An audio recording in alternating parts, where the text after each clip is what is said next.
നമസ്കാരം രാജേന്ദ്രൻ സാർ.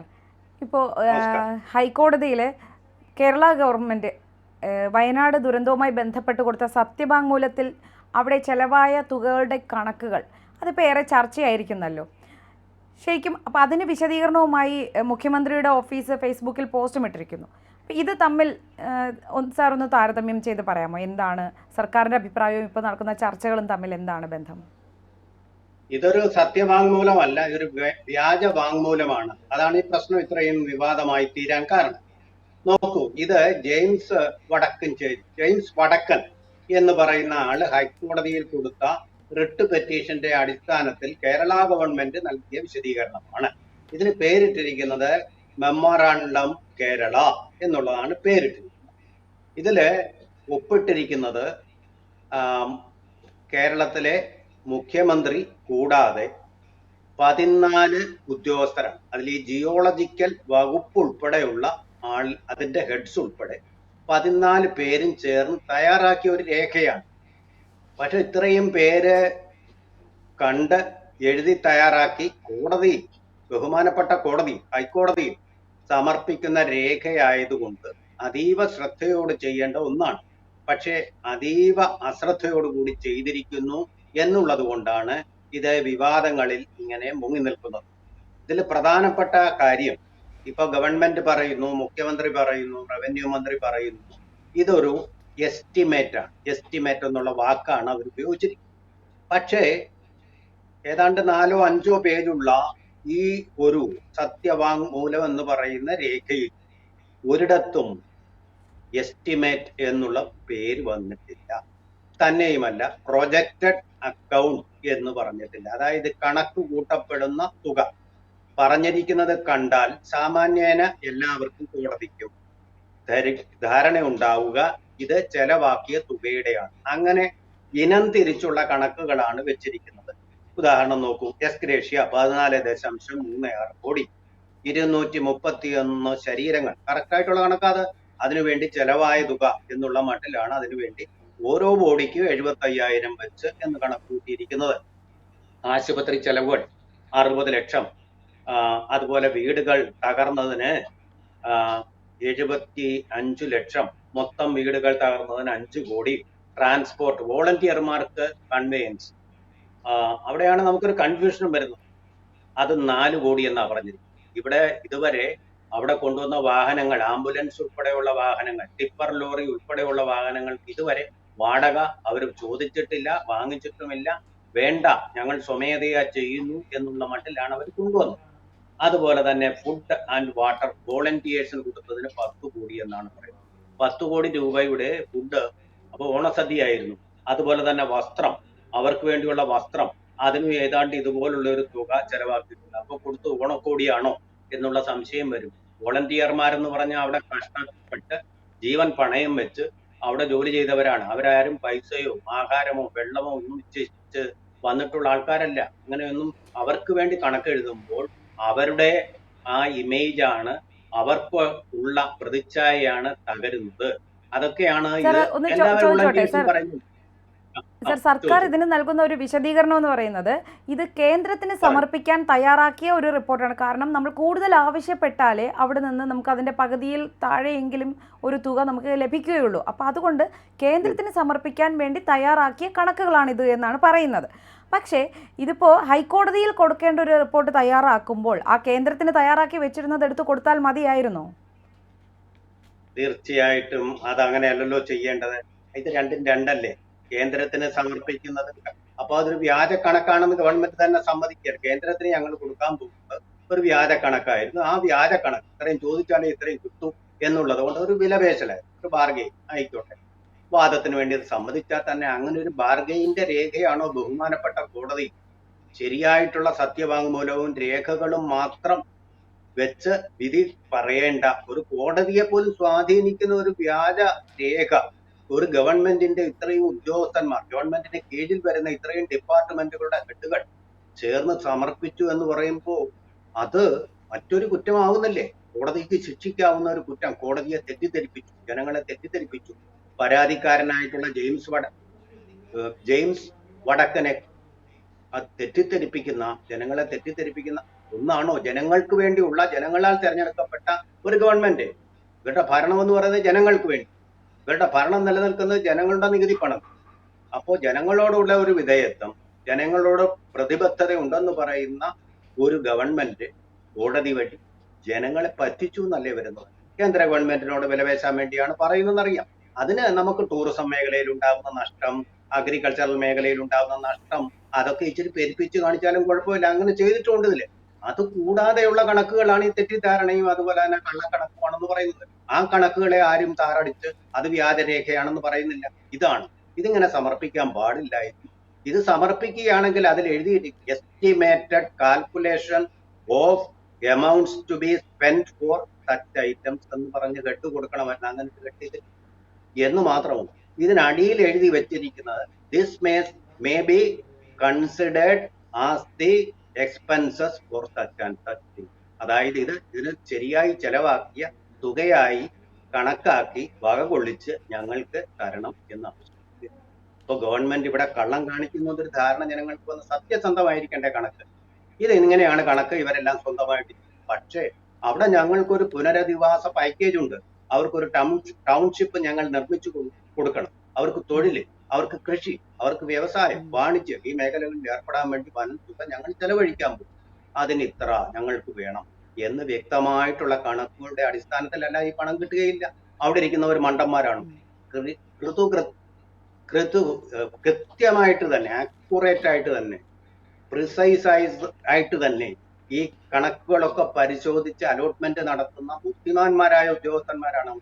അപ്പൊ അവരുടെ മുമ്പിൽ ഇത് പാളിപ്പോവും. അവർക്ക് ഇതൊക്കെ മനസ്സിലാവത്തില്ലേ? ഇത് കണ്ടു കഴിഞ്ഞാൽ വോളണ്ടിയേഴ്സ് അവിടെ കേന്ദ്ര സംഘം വന്നിരുന്നു, പ്രധാനമന്ത്രി എല്ലാ കണക്കും നമുക്ക് കണ്ടില്ലെന്ന് നടിക്കാം. പക്ഷേ ഈ ഒരു ഡെഡ് ബോഡി ദഹിപ്പിക്കാൻ വേണ്ടി, മറവ് ചെയ്യാൻ വേണ്ടിയിട്ട് ചെലവാകുന്നത് 75,000 രൂപ എന്ന് പറയുന്നത് അത് ആരുടെ മുന്നിലാണ് ഇവർ അവതരിപ്പിക്കുന്നത് എന്നുള്ളൊരു ബോധം വേണ്ടേ? കേരളത്തിലെ ജനങ്ങൾ ഇത് കാണുമ്പോൾ നെഞ്ചിൽ കൈവച്ചു പോയി. സത്യം പറഞ്ഞാൽ പലരുടെയും ശരീരം ഐഡന്റിഫൈ ചെയ്യാതെ ശരീരത്തിന്റെ അവയവങ്ങൾ മാത്രം വെച്ചു കൂട്ടമായിട്ട് സംസ്കരിക്കുകയല്ലായിരുന്നോ ചെയ്ത്? എല്ലാ മതങ്ങളുടെയും ആൾക്കാർ വന്ന് പ്രാർത്ഥിച്ചു കൂട്ടപ്രാർത്ഥനയോട് കൂടിയല്ലായിരുന്നോ സംസ്കാരം നടത്തുന്നത്? അതുപോലെ സേവാഭാരതി പറയുന്നു 5 പൈസ പോലും ചെലവില്ലാതെ ഞങ്ങളാണ് സംസ്കാരം നിർവഹിച്ചത്. അങ്ങനെ പല സംഘടനകൾ ആഹാരം കൊടുത്തത് ഫ്രീ ആയിട്ട്, ആഹാരം കൂടിയിട്ട് അത് വേണ്ട നിങ്ങൾ കൊണ്ടുപോയിക്കോളൂ എന്ന് പറയുകയായിരുന്നു. വസ്ത്രം കൂടിയിട്ട് അതിന് ബാൻ ഏർപ്പെടുത്തുകയായിരുന്നു. വെള്ളം കൂടിയിട്ട് ഇനി വെള്ളം വേണ്ട തിരിച്ചയക്കൂ എന്ന് പറയുകയായിരുന്നു. അത്ര ജനങ്ങളുടെ സേവന മനോഭാവം ഒന്നും ആഗ്രഹിക്കാതെ, പണമോ വസ്ത്രമോ ആഹാരമോ വെള്ളമോ ആഗ്രഹിക്കാതെ പണി ചെയ്ത ആ സേവന ദാതാക്കളെയെല്ലാം ആക്ഷേപിക്കുന്ന ഒരു കണക്കിങ്ങനെ ഇതിനകത്തൊരു ടാബുലേറ്റ് ചെയ്തിരിക്കുന്നത് കൊണ്ടാണ് ഈ പ്രശ്നം വന്നത്. അല്ലെങ്കിൽ നമ്മൾ ഗവൺമെന്റിനെ കുറ്റപ്പെടുത്തുകയില്ല. ഇത് ആ മരിച്ച ആൾക്കാരോട്, ആ ശവദേഹങ്ങളോടുള്ള, അവരുടെ ബന്ധുക്കളോടുള്ള അപമാനനമാണ്. അതുപോലെ തന്നെ സേവനം ചെയ്തവരോടുള്ള അപമാനനമാണ്. അത് ഗവൺമെന്റ് ഒഴിവാക്കേണ്ടതായിരുന്നു എന്നുള്ളതാണ്. നിങ്ങൾക്ക് കൂടുതൽ പണം കിട്ടണമെന്നുണ്ടെങ്കിൽ IAS ബുദ്ധിമാന്മാരായിട്ടുള്ള ഉദ്യോഗസ്ഥന്മാരുണ്ട്. അവർ പറയും ഇങ്ങനെയുള്ള പ്രോജക്റ്റുകൾ കിട്ടും, കൃത്യമായിട്ടും അത് തന്നിരിക്കും. പക്ഷെ നിങ്ങൾ യാതൊരു പ്രോജക്റ്റും ഇല്ല, ഞങ്ങൾ ഇത്രയും ചെലവഴിച്ചു എന്ന് പറയുമ്പോൾ അവിടെ സൃഷ്ടിപരമായിട്ടുള്ള, രചനാപരമായിട്ടുള്ള കാര്യങ്ങൾക്ക് വേണ്ടി ഉപയോഗിക്കാൻ വേണ്ടിയല്ല. അത് കള്ളക്കണക്കാണ്. ഇത് അമ്പല കമ്മിറ്റികളൊക്കെ തയ്യാറാക്കും. എല്ലാ ദേവാലയങ്ങളുടെയും കമ്മിറ്റികൾ അങ്ങനെയായിരിക്കും തയ്യാറാക്കുന്ന. ഇതിനെ ഒരു വ്യാജ കണക്കെന്ന് പറയുന്നതിലുപരി ഒരു വിഡ്ഢി കണക്കെന്ന് തന്നെ പറയേണ്ടി വരും. കാരണം അത്തരം വിഡ്ഢിത്തരങ്ങളാണ്. ശരിയാണ്, പ്രീതി പറഞ്ഞത് ശരിയാണ്. ഒന്നുകിൽ ഇത് വ്യാജമാണ്, അല്ലെങ്കിൽ ഇത് പിടിപ്പുക. ഇത് എന്തെങ്കിലും ഒന്ന് ഗവൺമെന്റ് അഡ്മിറ്റ് ചെയ്യും. പത്രക്കാരെ കുറ്റപ്പെടുത്തിയിട്ട് കാര്യമുണ്ടെന്ന് തോന്നുന്നു. പിന്നെ ഒരു കാര്യം സർ, ഇത്രയും ഉദ്യോഗസ്ഥർ സൈൻ ചെയ്ത് പോയ ഒരു റിപ്പോർട്ടാണ്. ഹൈക്കോടതിയിലേക്ക് ഒരു റിപ്പോർട്ട് കൊടുക്കുമ്പോൾ, സത്യവാങ്മൂലം കൊടുക്കുമ്പോൾ അത് ഇത്ര അശ്രദ്ധമായി കൊടുക്കാൻ യാതൊരു സാധ്യതയുമില്ല. അങ്ങനെ നോക്കുമ്പോൾ ഇത് മനഃപൂർവ്വം തന്നെ ഇങ്ങനൊരു സാധനം അവിടെ കൊടുത്ത ശേഷം ഇങ്ങനൊരു ചർച്ചയൊക്കെ ഉണ്ടാക്കി അതിൻ്റെ പിന്നിൽ അവർക്ക് മറ്റെന്തെങ്കിലും ഉദ്ദേശമുള്ള മനഃപൂർവ്വം കൊടുത്തതാണോ, അതേ അബദ്ധം പറ്റിയതാണോ? സാർ എങ്ങനെയാണ് ഇതിനെ കരുതുന്നത്?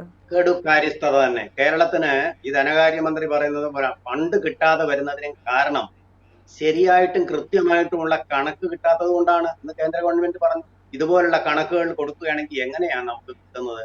ഈ 2000 കോടി ഇതുവരെ കിട്ടിയിട്ടില്ല. കാരണം ഇതെല്ലാം കൂടെ കിട്ടിക്കഴിഞ്ഞാൽ നമുക്ക് ഉണ്ടാവുന്ന 281 കോടി രൂപയുടെ ചെലവാണ് മൊത്തം കൂടെ. ഇത് കൊടുത്തിരിക്കുന്നത് സെപ്റ്റംബർ 6, 2024. ഒരു കണക്ക് തയ്യാറാക്കാനുള്ള സമയമൊക്കെ വേണ്ടുവോളം ഉണ്ടായിരുന്നു. ഇത് തീർച്ചയായിട്ടും ഇത് വളരെയധികം ചർച്ച ചെയ്യപ്പെടേണ്ട, ഇനി ഇതുപോലുള്ള മണ്ടത്തരങ്ങള് അതുപോലെ തന്നെ തെറ്റിദ്ധാരണ ഉളവാക്കുന്ന കണക്കുകൾ ചെയ്യാൻ പാടില്ല. അല്ലെങ്കിൽ ഇതിന്റെ ഒരു മലയാളം ട്രാൻസ്ലേഷൻ തരട്ടെ. ഒരു പക്ഷെ നമ്മളുടെ ഇംഗ്ലീഷിന്റെ അറിവിന്റെ പരിമിതി കൊണ്ട് നമുക്ക് ഇങ്ങനെ തോന്നുന്നതാണ്.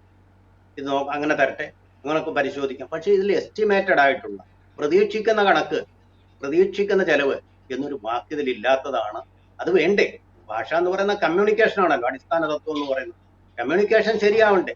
അപ്പൊ ഇത് ആർട്ടിക്കുലേറ്റ് അല്ലാത്ത ആരോപണമാണ് ഒന്നാണ്. അതിന്റെ കമ്മ്യൂണിക്കേഷൻ ശരിയല്ല. അതൊരു കമ്മ്യൂണിക്കേഷൻ ഗ്യാപ്പ് ഉണ്ടാക്കി എന്നുള്ളതെങ്കിലും ഗവൺമെന്റ് അഡ്മിറ്റ് ചെയ്യും. ഇപ്പോൾ സർക്കാർ തന്നെ പറയുന്നത് ഇതിനെതിരെ വിമർശനം ഉന്നയിക്കുന്നവരാണ് മണ്ടന്മാർ, അവർ മണ്ടത്തരം പറയുകയാണ്, സർക്കാരിന്റെ ഭാഗം വളരെ ക്ലിയർ ആണ് എന്നാണ് വാദിക്കുന്നത്. പക്ഷേ ഇത് ഈ സർക്കാരിന്റെ റിപ്പോർട്ടിൽ തന്നെ മണ്ടത്തരമാണെന്നുള്ളത് പകൽ പോലെ വ്യക്തവുമാണ്. പകൽ പോലെ ഈ പത്രക്കാരെന്ന് പറയുന്ന അത്ര ഇതുപോലുള്ള രേഖകൾ കണ്ടിട്ടില്ലാത്ത ആൾക്കാരല്ല പൊതുവെ. ഇപ്പൊ എന്റെ കാര്യം പോട്ടമേ, വളരെ ഉന്നതരായിട്ടുള്ള പത്രപ്രവർത്തകർ, സീനിയർ ആയിട്ടുള്ള പത്രപ്രവർത്തകരൊക്കെ കണ്ടിട്ടാണ് ഇത് പറയുന്നത്. ഇതിനകത്ത് അവർക്ക് ഒരു പിടിവള്ളിയായിട്ട് ഇതൊരു എസ്റ്റിമേറ്റഡ് പ്രൊജക്റ്റഡ് അക്കൗണ്ട്സ് എന്നെഴുതിയാൽ മതിയായിരുന്നു. ഇവിടെ എഴുതിയിരിക്കുന്നത് മെമ്മോറാണ്ടം എന്ന് പറഞ്ഞാൽ ഇനി ഭാവിയിൽ വരാൻ പോകുന്നത് എന്നുള്ളതാണോ? നിവേദനം എന്നല്ലേ മലയാളത്തിലെ അർത്ഥം? നമ്മൾ കൊടുക്കുന്നു, നമുക്ക് ഇന്നത് സംതിങ്, വി വാണ്ട് സംതിങ്, അതിനുവേണ്ടി കൊടുക്കുന്ന രേഖയല്ലേ ഈ നിവേദനം എന്ന് പറയുന്നത്? ആർക്കാ നിവേദനത്തിനെ കുറിച്ച്? കേരളത്തിലെ എല്ലാവരും നിവേദനം കൊടുത്തിരിക്കുന്നവരാണല്ലോ. നിവേദനം തരുമെന്ന് പറയുമ്പോൾ എല്ലാവർക്കും അറിയാവുന്ന കാര്യമല്ലേ. എനിക്ക് ഭാവിയിൽ ഇങ്ങനെ ഒരു സംഭവം ഉണ്ട്, മകളുടെ കല്യാണം ഉണ്ട്, അതിന് പണം തരുമെന്ന് പറഞ്ഞ് പറയുമായിരിക്കും, അത് ശരിയായിരിക്കും. പക്ഷെ സാധാരണഗതിയിൽ ഒരു നിവേദനം എന്ന് പറഞ്ഞാൽ എനിക്ക് കിട്ടാനുള്ള ശമ്പളം തിരിച്ചു കിട്ടണം, പെൻഷൻ തിരിച്ചു കിട്ടണം എന്നൊക്കെ പറഞ്ഞാലേ സാധാരണക്കാരെ നിവേദനം സമർപ്പിക്കുക എന്ന് പറയും. എന്റെ അവിടെ ഒരു പാലം വേണം, ഇങ്ങനെയൊക്കെയല്ലേ, പാലം നിർമ്മിക്കണം. അത് ഉണ്ട് തീർച്ചയായിട്ടും. അങ്ങനെയുള്ള നിർമ്മിതികളെ കുറിച്ച് പറയുന്നു. അഗ്രികൾച്ചറൽ മേഖലയിൽ ഉണ്ടായിട്ടുള്ള നഷ്ടമെന്ന് മാത്രമേ പറയുന്നുള്ളൂ. നമുക്കപ്പോൾ അതിന് അത്രയും നഷ്ടപരിഹാരം കിട്ടണമെന്നാണ് ഈ മെമ്മോറാണ്ടത്തിന്റെ സത്ത, അല്ലെങ്കിൽ അത് ആവശ്യപ്പെടുന്ന കാര്യം. ഓക്കെ. പക്ഷെ ഇവിടെ മറ്റേതിന്റെ കണക്ക് വരുമ്പോൾ ഇത് മൊത്തത്തിൽ കാണുന്നത് അവിടെ എസ്റ്റിമേറ്റഡ് എന്നോ ഭാവിയിൽ ചെലവാകാൻ സാധ്യതയുണ്ടെന്നോ ഒന്നും കാണുന്നില്ല. വോളണ്ടിയേഴ്സ് അവർക്ക് വസ്ത്രം വാങ്ങിച്ചു കൊടുത്തു, അവർക്ക് വെള്ളം വാങ്ങിച്ചു കൊടുത്തു, അവർക്ക് ഭക്ഷണം വാങ്ങിച്ചു കൊടുത്തു എന്നൊക്കെയുള്ള കണക്കുകൾ വരുമ്പോൾ വോളണ്ടിയർമാരുടെ ചങ്ക് തന്നെ ഒന്ന് പിടക്കില്ലേ? ഇത് മണ്ടന്മാരാണെന്ന് പറയുമ്പോൾ വോളണ്ടിയേഴ്സിന് ഒരു പൈസയും ഗവൺമെന്റ് കൊടുക്കേണ്ടതില്ല. വോളണ്ടിയർമാരായിട്ട് ഇവിടെ പറ്റിയ ഒരു കാര്യം പ്രധാനപ്പെട്ടത്, ഈ വോളണ്ടിയേഴ്സ് എന്ന് പറയുമ്പോൾ ഗവൺമെന്റിന്റെ ഈ പല വകുപ്പുകളില് വോളണ്ടിയർമാരായിട്ട് പ്രവർത്തിച്ചവര്, അവിടുത്തെ കോൺട്രാക്റ്റ് ആയിട്ടുള്ള എംപ്ലോയീസ്, അവിടുത്തെ കരാർ തൊഴിലാളികൾ, കൂടുതലും പാർട്ടിയുടെ ചായ്വുള്ള ആൾക്കാരെ വെച്ചിരിക്കും. ഇപ്പൊ കിഫ്ബി പോലും അങ്ങനെയാണ്, പാർട്ടിക്ക് ചായ്വുള്ള ആൾക്കാർക്കെല്ലാം തൊഴിൽ. അതുപോലെ ഈ പല വകുപ്പുകളിലും പാർട്ടിക്ക് താല്പര്യമുള്ള ആൾക്കാരെയൊക്കെ കോൺട്രാക്ട് വർക്കർമാരായിട്ട് വെച്ചിട്ടുണ്ട്. അവർക്ക് കൊടുത്ത തുകയായിട്ടാണ് ഇത് പ്രോജക്റ്റ് ചെയ്തത്. അതായത് ഏതെങ്കിലും ഒന്നിൽ അത് വക കൊള്ളിക്കണമല്ലോ, അതിനുവേണ്ടി ചെയ്ത ഒരു കടുംകൈയും കൊടുംകൈയുമാണിത്. അതാണിപ്പോ ഗവൺമെന്റിന് അത് കൃത്യമായിട്ടൊന്ന് വിശദീകരിക്കാൻ പറ്റാതെ നിങ്ങളെല്ലാം മണ്ടന്മാരാണ് എന്നുള്ളൊരു സമീപനം, ഞങ്ങൾ മിടുക്കന്മാരാണെന്ന സമീപനം സ്വീകരിച്ചതെന്ന് തോന്നുന്നു. ഗവൺമെന്റിന്റെ വിശദീകരണം തൃപ്തികരമായിട്ട് എനിക്കിതുവരെ അനുഭവപ്പെട്ടു. എന്തായാലും കുറച്ചുപേരെ കുറച്ചു കാലത്തേക്ക് പറ്റിക്കാൻ പറ്റും, പക്ഷേ എല്ലാവരെയും എല്ലാ കാലവും പറ്റിക്കാൻ കഴിയില്ല എന്നത് ഓർത്തുകൊണ്ട് നന്ദി സാർ. നമസ്കാരം. കൂടുതൽ വാർത്തകളും വിശേഷങ്ങളും നിങ്ങളിലേക്ക് എത്താൻ ABC മലയാളം സബ്സ്ക്രൈബ് ചെയ്യുക, ബെൽ ബട്ടണും അമർത്തുക.